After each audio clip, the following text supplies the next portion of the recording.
就是台北市的消息，已經帶幾十年的雞去予法醫強制來換鎖，到底是啥物情形呢？原來是牽涉到軍方國有地的糾紛。來看這個報道。工具大人，徛在洪強制換鎖，法醫甲國防部警員出接觸。今仔日早起來到龍江路的這處便體被拆除刑地，也毋過住戶無法度接受。這些是當初這個政治作戰局驅離他的時候，就是要他隨便拿了一些東西，所以他這骨灰啊，還有一些東西啊、證件啊都沒有拿出來。那你們看了應該蠻心酸的。對，真是非常。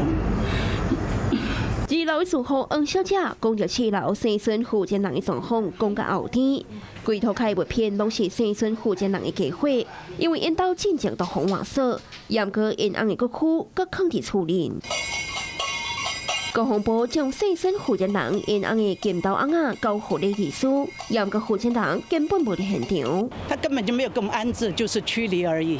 在台北市政府都可以查到，當初國防部同意他使用改建的這個證明。龍江路這處40樓的便體是國防部的地。住戶講，民國40-50年時，政府單位協助軍人佇國有的土地起樓仔厝，因也提出納稅的記錄甲建物的所有權證，證明住戶攏是合法的。也毋過狀況對因也是真不利。因為既然國防部現在明明沒有要拆除，但是孫女士她因為無依無靠，她沒有辦法去接受所謂的安置申請。這是有國防部的問題。這是國防部你們要自己去協調。其實這幾年來，有幾多件像這個國有地爭議案件等在心裡。監察院也針對國地被佔用，未積極處理補償金不當得利等情況，多次提出糾正案，所以最近也會有比較多返還國有地或是拆屋還地的民事案件。老大人踮遮已經踮過60棟啊，為了守護家己的厝，只好拍官司，